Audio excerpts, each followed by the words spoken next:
ನಮಸ್ತೆ ಗೆಳೆಯರೆ. ಹಾಗೆಯೇ ಕೆಲವು ಮಾತುಗಳು ನೆನಪಿಗೆ ಬಂದವು. ಶಿವರಾತ್ರಿ ಹಬ್ಬದ ಶುಭಾಶಯಗಳು. ಶಿವ ಮೆಚ್ಚುವ ಹಬ್ಬ. ಸಣ್ಣದನ್ನೆಲ್ಲ ದೊಡ್ಡ ಮಾಡುವ ಹಬ್ಬ. ಕಿರಿದಾದದ್ದನ್ನ ಹಿರಿದು ಮಾಡುವ ಹಬ್ಬ ಶಿವರಾತ್ರಿ. ಅದಕ್ಕೆ ಈ ಜೀವ ಸಂಕುಲದಲ್ಲಿ ಬೆಳವಣಿಗೆ ಉಂಟಾಗ್ತಾ ಇದೆ. ಹಿಂದಿನ ಕಾಲದ ಮಕ್ಕಳು 3 ದಿನ ಆದರೂ ಕಣ್ಣು ತೆರೆಯುತ್ತಿರಲಿಲ್ಲ, ಮುಟ್ಟಿ ಬಿಡುತ್ತಿರಲಿಲ್ಲ. ಈಗಿನ ಮಕ್ಕಳು ಮುಟ್ಟಿ ಬಿಡುತ್ತಿದ್ದಾರೆ, ಕಣ್ಣು ತೆರೆಯುತ್ತಿದ್ದಾರೆ. ಇದೆಲ್ಲ ಬೆಳವಣಿಗೆಯ ಲಕ್ಷಣಗಳು. ಅನೇಕ ಜೀವ ಸಂಕುಲಗಳು ಡೈನೋಸಾರ್ ಅಂತಹವು ಮಾಯವಾಗಿದೆ. ಹೇಗೆ ವಿಜ್ಞಾನದಲ್ಲಿ ಡೆವಲಪ್ಮೆಂಟ್ ಆಗಿದೆಯೋ ಹಾಗೆ ಸೃಷ್ಟಿಯಲ್ಲಿ ಡೆವಲಪ್ ಆಗ್ತಾ ಹೋಗ್ತಾ ಇದೆ. ಸೃಷ್ಟಿಕರ್ತ ಬ್ರಹ್ಮನಾದರೂ ಭೂಮಿಯ ಎಲ್ಲ ವಿಚಾರಣೆಗಳನ್ನು ಸೃಷ್ಟಿಯಿಂದ ಲಯದವರೆಗೂ ಎಲ್ಲ ವಿಚಾರಣವನ್ನು ನೋಡಿಕೊಳ್ಳುವವನು ಶಿವ. ಅದಕ್ಕೆ ಶಿವಲಿಂಗದಲ್ಲಿ ಬ್ರಹ್ಮ ಭಾಗ, ವಿಷ್ಣು ಭಾಗ, ಶಿವ ಭಾಗ ಎಂಬ 3 ಭಾಗಗಳು ಇರುತ್ತದೆ. ಅದೇನೇ ಇರಲಿ, ಕೆಲವು ಮಾತುಗಳು ನೆನಪಾದವು. ಶಿವನ ಮಾತುಗಳು. ಸುಳ್ಳು ಹೇಳುವವರು ದೊಡ್ಡವರಾಗುವುದಿಲ್ಲ, ದೊಡ್ಡವರಾಗುವವರು ಸುಳ್ಳು ಹೇಳಲೂ ಆಗುವುದಿಲ್ಲ. ಅವರು ಹೇಳಬೇಕು ಅಂದ್ರೂ ಆ ದೊಡ್ಡತನ ಅಡ್ಡ ಬಂದ್ಬಿಡುತ್ತೆ. ನೋಡಿ, ಎಷ್ಟೇ ಸುಳ್ಳು ಹೇಳುವವ ಮಂತ್ರಿ ಆದರೂ ರಾಷ್ಟ್ರ ಮಟ್ಟದಲ್ಲಿ ದಾಖಲೆಗಳು ನಿಜವಾಗ್ಲೇ ಇರಬೇಕು. ಹಾಗಾಗಿ ದೊಡ್ಡವರಾಗಬೇಕು ಅಂದರೆ ಸುಳ್ಳನ್ನು ಬಿಡಬೇಕಾಗತ್ತೆ. ಒಂದು ಸಲ ದೊಡ್ಡವರಾದಮೇಲೆ ಸುಳ್ಳು ಹೊರಗೆ ಬರೋದೇ ಇಲ್ಲ. ನೀವು ಅನ್ಕೋಬೋದು ಎಷ್ಟೋ ಜನ ದೊಡ್ಡವರು ಸುಳ್ಳು ಹೇಳ್ತಾರಲ್ಲ ಅಂತ. ಅದೇ ಬಂದಿರೋದು ನೋಡಿ. ನಾವು ಉಸಿರಾಡುವ ಗಾಳಿಯನ್ನು ಆಮ್ಲಜನಕ, ಅಮೃತಜನಕ ಎನ್ನುತ್ತೇವೆ.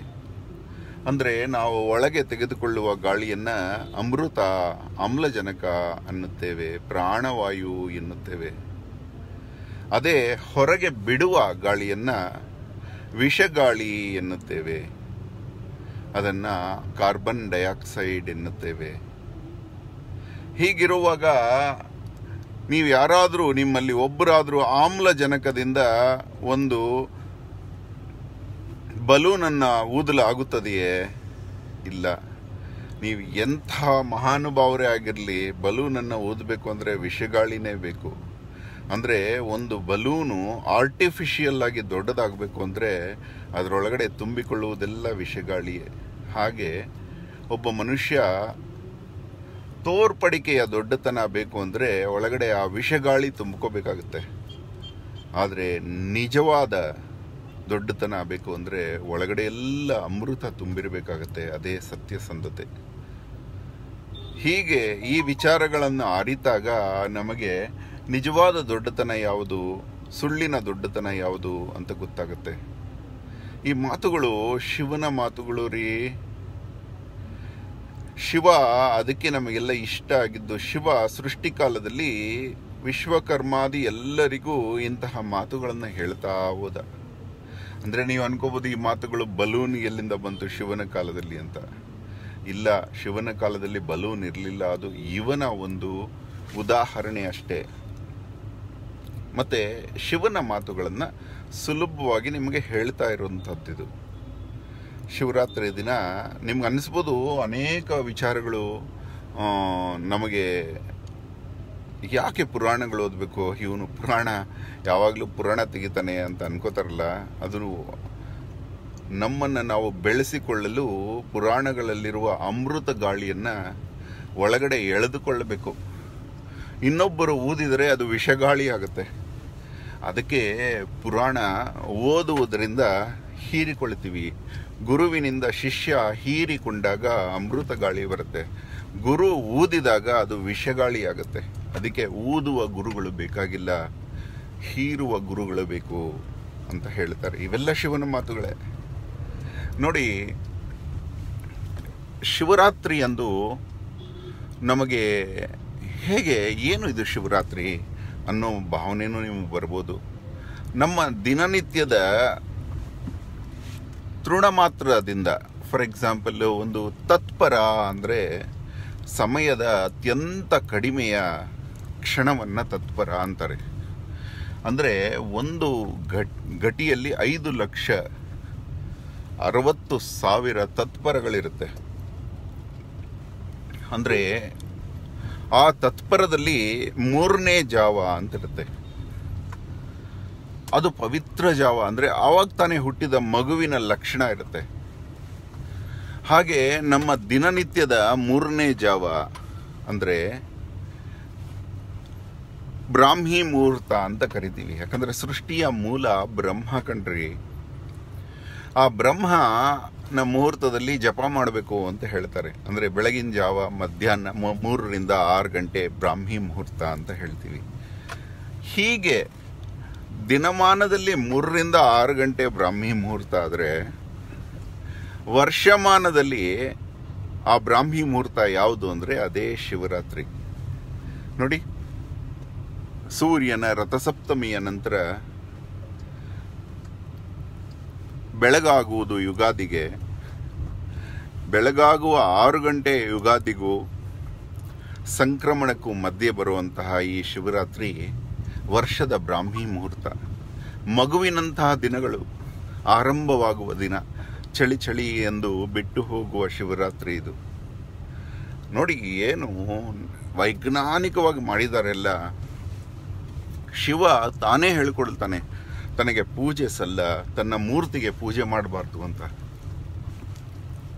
ಆದರೆ ಯಾಕೋ ಕೆಲವರು ಹಣದ ಆಸೆಗೋ ಅಥವಾ ಹೆಸರಿನ ವ್ಯಾಮೋಹಕ್ಕೋ ಗೊತ್ತಿಲ್ಲ, ಶಿವಪುರಾಣವನ್ನು ಸರಿಯಾಗಿ ಅಧ್ಯಯನ ಮಾಡದೆ ಶಿವನ ಉದ್ದವಾದ ಮೂರ್ತಿಗಳನ್ನು ನಿಲ್ಲಿಸಿಬಿಡ್ತಾರೆ. ಆದರೆ ಶಿವನಿಗೆ ಅಪ್ರಿಯ ಅದು. ಫಾರ್ ಎಕ್ಸಾಂಪಲ್, ವಲ್ಲಭಭಾಯಿ ಪಟೇಲ್ ಮೂರ್ತಿಯನ್ನು ವಲ್ಲಭಭಾಯಿ ಪಟೇಲ್ ಅವರು ಇದ್ದಿದ್ರೆ ಅವರು ಮೆಚ್ಚುತ್ತಿರಲಿಲ್ಲ, ಖಂಡಿತವಾಗ್ಲೂ ಬೇಡ ಅಂತಿದ್ರಲ್ವಾ. ಹಾಗೆ ಶಿವ ಇದ್ದಿದ್ರೆ ತನ್ನ ಮೂರ್ತಿಯನ್ನು ತಾನು ಇಷ್ಟಪಡುತ್ತಿರಲಿಲ್ಲ. ಇದಕ್ಕೆ ಉದಾಹರಣೆ ಇದೆ. ಶಿವ ಇದ್ದಾಗಲೇ ವಿಶ್ವಕರ್ಮನ ಗಣ ಬೇರೆ ಬೇರೆ ಲೋಕಗಳಿಂದ ಭೂಮಿಯನ್ನು ನಿರ್ಮಾಣ ಮಾಡಲು ಬಂದಿರ್ತಾರೆ.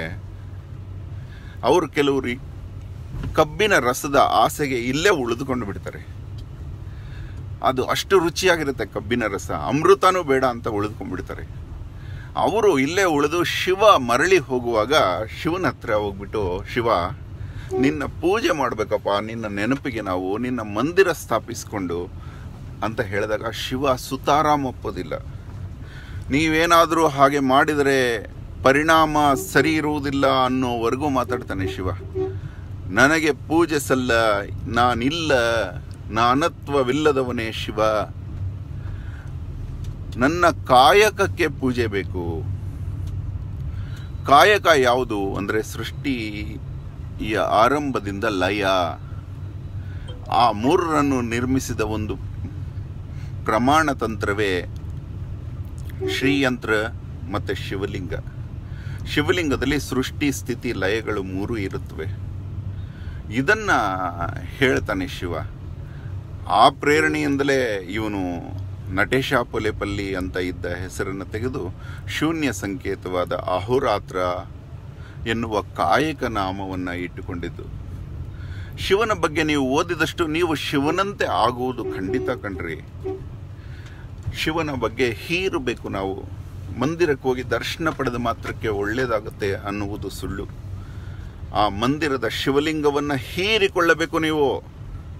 ಶಿವಲಿಂಗದ ಸಾರವನ್ನು ಹೀರಬೇಕು. ಮುಟ್ಟುವ ಶಿವಲಿಂಗದ ಹತ್ತಿರ ಹೋಗಿ, ಮುಟ್ಟದ ಶಿವಲಿಂಗದ ಹತ್ತಿರ ಏನು ಸಿಗುತ್ತೆ ನಿಮಗೆ? ಶಿವಲಿಂಗ ನಿರ್ಮಾಣ ಆಗಿದ್ದೇ ಶಿವನ ಪ್ರೇರಣೆಯಿಂದ ಪ್ರತಿಯೊಬ್ಬರೂ ಮುಟ್ಟಬಹುದೆಂದು. ಸ್ತ್ರೀಯೋ ವೈಶ್ಯಾಸ್ತಥಾ ಶೂದ್ರಾ ತೇಪಿ ಯಾಂತಿ ಪರಾಂ ಗತಿಂ. ಪ್ರಾಣಿ ಪಕ್ಷಿ ಕ್ರಿಮಿ ಕೀಟ ಉರಗ ಪ್ರೋಟೋಜೋವಾ ಪಾರಿಫೆರಾ ಸಿಲೆಂಟ್ರೇಟಾ ಐವ್ಸ್ ಮ್ಯಾಮಲ್ಸ್ ಎಲ್ಲ ಪ್ರತಿಯೊಬ್ಬರೂ ಮುಟ್ಟಬಹುದಾದಂಥದ್ದು ಶಿವಲಿಂಗ. ಆದರೆ ಮುಟ್ಟದ ಹಾಗಾಯಿತು. ಮುಟ್ಟದ ಹಾಗ ಆದಾಗ ನಾವು ಮುಟ್ಟಲು ಪ್ರಯತ್ನ ಪಡೋಣ, ಮುಟ್ಟದಿರುವ ಕಡೆ ಹೋಗುವುದು ಬಿಡೋಣ, ಆಗಲೇ ಮುಟ್ಟಿಸಿಕೊಳ್ಳುತ್ತಾನೆ ಶಿವ.